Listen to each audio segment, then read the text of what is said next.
उज्जैन में परंपरा अनुसार पंचकोशी यात्रा निकाली जाती है। इस यात्रा में उज्जैन के ग्रामीणों क्षेत्र सहित मालवांचल के यात्री शामिल होते हैं। पंचकोशी यात्रा की विधिवत शुरुआत दशमी की तिथि से होती है, जो कि सोमवार से शुरू हो चुकी है। 5 दिन की इस यात्रा में हजारों की संख्या में श्रद्धालु विभिन्न पड़ाव स्थल पर पूजन अर्चन करते हैं। 118 किलोमीटर की इस पंचकोशी यात्रा की शुरुआत भगवान नाग चंद्रेश्वर मंदिर से हुई। यहाँ सबसे पहले गणेश पूजन किया गया। उसके बाद भगवान नाग चंद्रेश्वर की आरती हुई। यहाँ ध्वज का पूजन कर जुलूस के साथ यात्रा की शुरुआत की गई। खास बात यह है कि कोरोना काल के 2 वर्षों के कारण पंचकोशी यात्रा पर प्रतिबंध लगा हुआ था, परंतु इस वर्ष यात्रा शुरू होने पर बड़ी संख्या में श्रद्धालु शामिल हुए हैं। यहाँ मान्यता अनुसार नाग चंद्रेश्वर मंदिर पर नारियल चढ़ाकर बल लिया जाता है और 5 दिन की यात्रा समाप्ति पर दर्शन कर बल वापस लौटाया जाता है। 3 साल के कोरोना काल के बाद पुनः पंचकोशी यात्रा इस बार अपनी पूरे वैभव के साथ शुरू हुई है। भक्तगण भारी तादाद में इस यात्रा में शामिल हुए हैं। यात्रा आज से शुरू होती है, दशमी के दिन से, कृष्ण पक्ष वैशाख की दशमी से, लेकिन भक्तगण कल से ही जाना शुरू हो गए हैं। और इस यात्रा ये जो महाकाल महाराज हैं उनके जो चारों द्वारपाल हैं उनकी ये यात्रा होती है 118 किलोमीटर की यात्रा। इसकी शुरुआत नाग चंद्रेश्वर मंदिर से होती है। ये भगवान बल के देने वाले भगवान हैं, ताकत के देने वाले भगवान हैं। ये पंचकोशी यात्रा ही नहीं, कोई सी भी यात्रा, चाहे आप चार धाम की यात्रा पे जाएं या अमरनाथ की यात्रा पे जाएं, यहाँ से बल लेके और अपनी यात्रा पूर्ण करते हैं। यहाँ नारियल रखकर, उस पर भेंट रखकर यात्रा शुरू करते हैं और पुनः अपनी यात्रा समाप्त करने के बाद घोड़े के रूप में भगवान को ये बल वापस अर्पित किया जाता है। इस बार पुलिस प्रशासन की, जिला प्रशासन की, स्वास्थ्य विभाग की, नगर निगम की बहुत अच्छी व्यवस्थाएं प्रशासन द्वारा की गई हैं। यात्रीगण निर्विघ्न रूप से अपनी यात्रा पे निकल चुके हैं। 1 पड़ाव 2 पड़ाव कई लोग पार कर चुके हैं और कुछ लोग आज से भी जो नियम से यात्रा शुरू करते हैं वो आज से शुरू कर रहे हैं। ये 4 जो पड़ाव हैं, यहाँ पर दर्शन करने का क्या महत्व है और क्या लाभ? ये भगवान महाकाल के चारों द्वारपाल हैं। पूर्व काल में इनकी आज्ञा के बाद ही शहर में प्रवेश किया जाता था। चारों दिशाओं पर चारों द्वारपाल हैं, उनकी ये यात्रा पूरी की जाती है, इसलिए इसको पंचकोशी यात्रा कहते हैं। भगवान महाकाल के साथ चारों द्वारपाल। ये जो नाग चंद्रेश्वर है, इनको कोतवाल माना जाता है भगवान महाकाल का, और यहाँ से आज्ञा लेके और चारों द्वारपालों की यात्रा कर, भगवान महाकाल के दर्शन कर, शिप्रा में स्नान कर अपनी यात्रा पूर्ण करते हैं। इस लक 84 ज़िंदगी ख़त्म हो जाती है। अपने जैसे भोगना पड़ता है वो नहीं भोगना पड़ता है। जैसे अपने लक 84 में सब चीज़ बनते हैं, वो नहीं बनना पड़ता है। ये लक 84 ख़त्म हो जाती है, इससे बहुत अच्छा रहता है, सुकून मिलता है। मतलब वो खुद ही मैया रानी आदेश देती है कि चाहो तुम। अब पूरे रास्ते में बाबा का जयकारा लगाते हुए जाते हाँ, हैं। जाते किस हैं। प्रकार की कठिनाइयाँ आती हैं और किस प्रकार से आप पूरी होती है? अच्छी तो नहीं होती है हमारी तो पूरी। नाम जैसे कोरोना काल के बाद में आप जा रहे हैं तो आपको कैसा लग रहा है? कहीं नहीं, अच्छा लग रहा है हमें तो, बहुत अच्छा लग रहा है। ऐसा थोड़ी डर तो लेके थोड़ी आए मन में, हम ऐसा सोचते ही नहीं।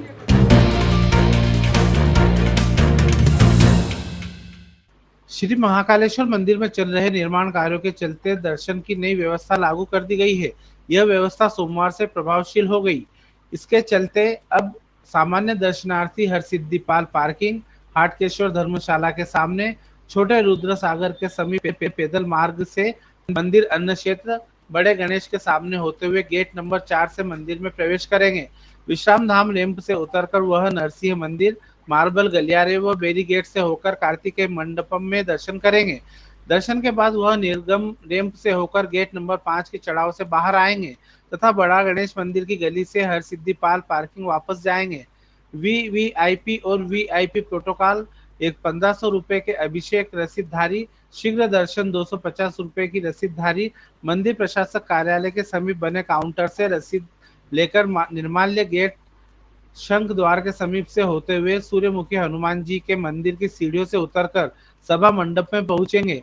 काला गेट से होकर प्रथम बैरीगेट व इसी मार्ग से वापस लौटेंगे।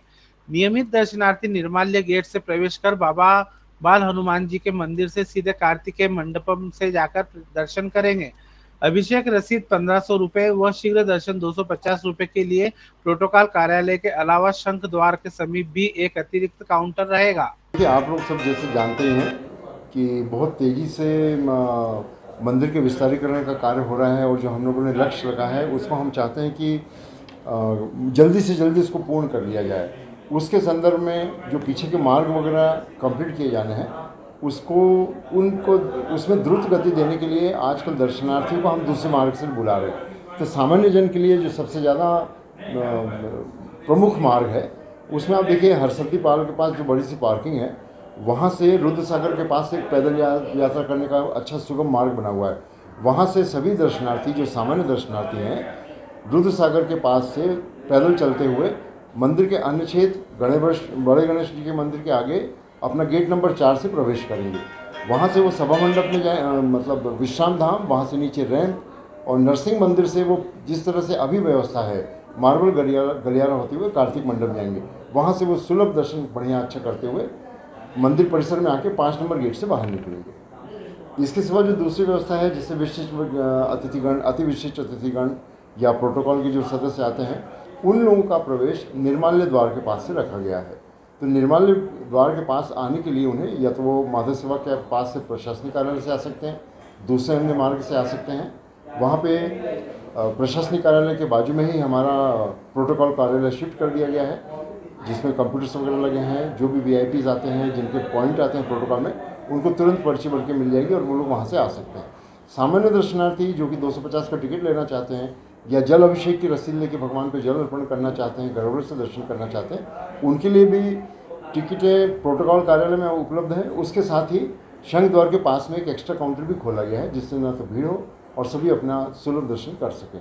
एक दूसरे जैसे जो नियमित दर्शनार्थी आते हैं उनको भी निर्माल्य द्वार से आने की पात्रता रहेगी।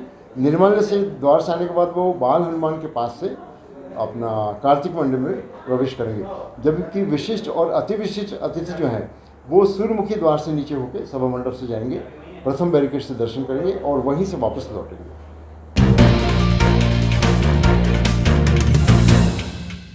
अंतर्राष्ट्रीय योग दिवस का काउंटडाउन कार्यक्रम शुरू हो चुका है। उज्जैन के टावर चौक पर योग किया गया। यह आयोजन केंद्र सरकार के संचार मंत्रालय द्वारा किया गया। इस आयोजन में टावर चौक और माधवनगर उप डाकघर के अधिकारी कर्मचारी शामिल हुए। इसके साथ महर्षि पाणिनि संस्कृत विश्वविद्यालय भी शामिल रहा। दरअसल सोमवार के 5000 से अधिक डाकघर में यह अंतर्राष्ट्रीय योग दिवस का काउंटडाउन शुरू हुआ है। योग के शिक्षकों ने यहाँ योग के फायदे भी बताए। डाक विभाग भारत सरकार द्वारा 21 जून को जो हमारा इंटरनेशनल योगा डे होता है उसका डाक विभाग द्वारा एक काउंटडाउन प्रोग्राम स्टार्ट किया गया है जो कि आज से ही शुरू हुआ है, जिसमें हमारे माननीय संचार मंत्री श्री अश्वनी वैष्णव जी और राज्य संचार मंत्री श्री देवी सिंह देव जी और हमारा पूरा विभाग के सभी उच्चाधिकारी और सबसे नीचे के जितने भी अधिकारी हैं, आज उन लोगों ने 50,000 से अधिक डाकघरों में योगा किया है और आज से ही अंतर्राष्ट्रीय योग दिवस का एक काउंटडाउन शुरू कर दिया है भारत सरकार ने। उसी उपलक्ष्य में आज का योगा दिवस मनाया गया, जिसमें हमारे उज्जैन संभाग के अधिकारी, सभी कर्मचारी और हमारा साथ देने के लिए योग शिक्षक और योगा के एक्सपर्ट लोग यहाँ पर मौजूद थे और हमने यही कोशिश की है कि योग के माध्यम से आपको क्या क्या फ़ायदा हो सकता है। धन्यवाद।